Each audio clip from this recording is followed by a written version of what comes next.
안녕하세요. 임재숙 집사입니다.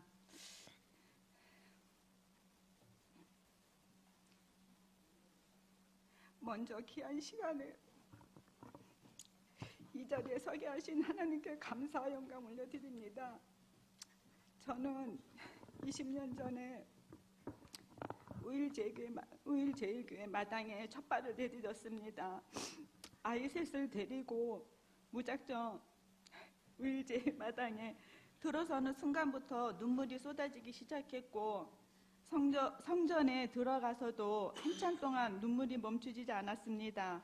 그래서 한참의 시간을 흘러보냈고 전도사님께 등록카드를 받아서 제 이름과 남편과 새아이의 이름을 적고 겨우 마음을 추스리고 나서 어떻게 하면 예수님을 잘 믿을 수 있냐고 여쭈었습니다. 그때 전 등록카드에 기록만 하면은 다 되는 줄 알고 먼저 등록카드에 기록하고, 그때부터 임신임에도 불구하고 남편과 시부모께 운동하러 간다고 거짓말을 하고 아이들과 유아실에서 예배를 드리기 시작했습니다. 가족 몰래 드리는 예배에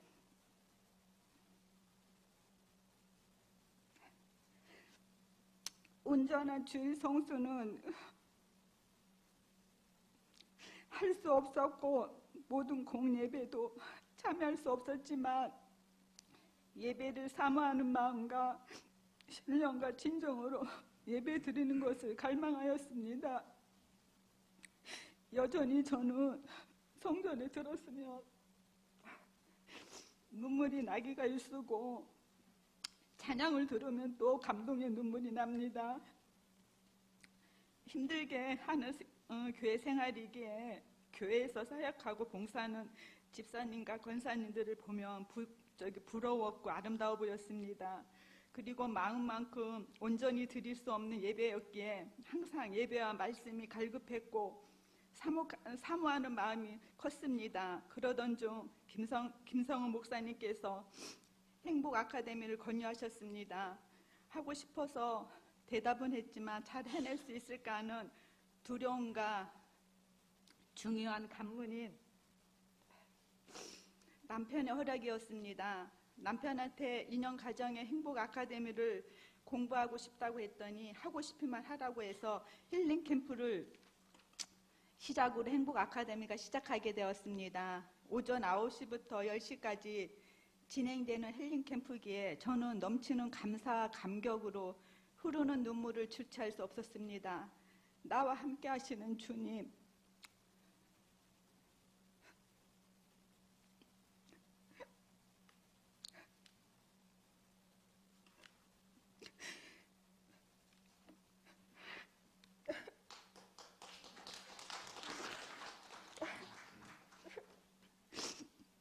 내 안에 임재하시며 역사하시는 하나님은 어느 때보다 강하게 느끼며 저는 그렇게 행복한 아카데미를 시작하게 되었습니다.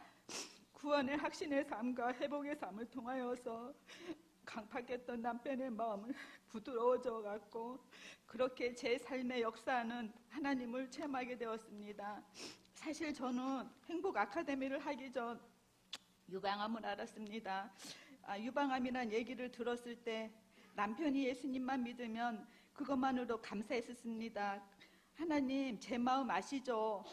힘든 일, 어려운 일도 예수님 때문에 극복했고 또 예수님 때문에 우리 집에 선교사가 되겠다며 예수님의 삶에 살아가겠다고 노력했습니다. 하나님을 믿는다는 것은 기다림과 훈련과 단련을 통하여 저를 강하게 담대하게 해주셨고, 하나님의 말씀을 전하는 걸 부끄러워했고 숨겼는데 이제는 하나님 믿는다고 당당하게 이야기할 수 있어서 행복했습니다. 그런데 요즘 저로 인해 가정에 불화가 있었어요. 제가 아프니까 집안일을 할 수 없다 보니 남편은 아이들에게 저를 돕지 않는다고 나무랬습니다. 남편의 생각만큼 아이들이 돕는 것이 성에 차지 않았습니다. 그러다 보니 언쟁이 일어났고 급기야는 딸들이 집을 나가 자취하게 되었습니다. 어쩌면 남편이 쫓아냈다고 해야 더 옳을지도 모르겠습니다. 돈 한 푼 없이 쫓겨난 딸들은 월세와 생활비 또 공과금의 모든 것을 해결해야 했고, 그렇게 나간 딸들은 엄마 보고 싶다고 울면서 전화를 했고, 남편은 아이들을 내보내놓고 마음이 편치 않아서 술을 드시고 나면 아이들 교육을 잘못 시켰다고 저를 다그쳤습니다. 정말이지 저는 중간에서 딸에 대한 안타까움과 남편에 대한 답답함에 홀로 가슴 아리를 앓았어야 했습니다. 하나님은 나의 힘이 되셨기에 저는 눈물로 기도를 드렸습니다. 남편과 시댁 식구들은 불교 집안이었기에 유독 교회에 대한 반감이 컸습니다. 그래서 교회 얘기를 꺼내는 것조차 힘들었고, 심지어는 교회 다니면 이혼이라는 엄포를 놓았습니다. 그리고 남동생과 여동생은 하나님 믿는다는 이유로 가족 애경사 외에는 왕래조차 안 했습니다. 그런데 제 가족들이 변해가고 있습니다. 행복 아카데미가 가져둔 은혜의 선물입니다. 하나님께서는 대변자를 보내주셨습니다. 저는 남편한테 제 소리를 한 번도 주장하지 못했어요. 그러다 보니 주위 사람들이 저희 대변자가 되어서 남편의 마음을 움직이게 하셨습니다. 남편과 딸과의 문제가 6개월 만에 해결되어 집에 절대로 들어오지 않겠다던 딸들이 집에 들어오게 되었고, 아버지와 딸의 관계도 회복되어 가고 있습니다. 서로 또 이해하며 배려하는 사이가 되고, 내 주장보다는 상대의 의견에 맞추려는 마음으로 바뀌었습니다. 더욱이 또 놀란 것은 제 남편의 변화된 모습입니다. 교회에 늦겠다고 말을 슬그머니 얘기하면 교회 앞까지 태워다 주고, 아프지 말고 하나님께 기도하라고 합니다. 그리고 날 위해서는 기도하지 말라고 그래요. 남편을 위해서는.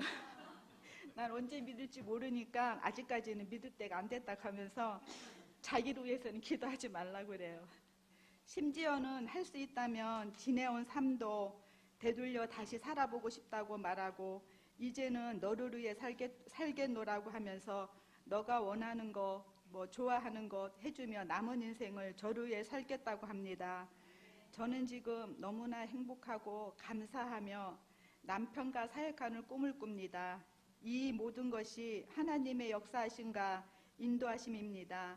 제가 존재한 이유, 또 살아가는 이유, 또 자녀로 살아가는 것, 하나님을 믿지 않았다면 결코 몰랐을 행복을, 또 찬양과 말씀을 통해서 매 순간 전해오는 감동과 감격, 또 말씀을 암송하면서 깨달아지는 보석 같은 하나님의 진리의 말씀, 또 기도의 능력, 우리 또 담임 목사님과 수강생과 함께 나누는 말씀에 대한 해석과 또 설명은 제 신앙을 자라게 하는 자양분이 되었습니다. 여러분, 행복 아카데미에 참여해 보세요. 숙제가 부담스럽다고요? 암송도 실은 어렵지만 암송을 통해서 깨달아지는 말씀이 너무 새롭고, 또 숙제가 또 어려운 그 신앙의 길을 한층 자라게 해줄 것이고, 또 여러분의 갈증난 가슴을 귀하고 값진 신앙의 지식으로 채워질 것입니다. 행복 아카데미를 시행해 주신 목사님과 또 섬김을 해주신 모든 분께 감사드리고, 이 모든 영광 하나님께 올려드립니다. 감사합니다.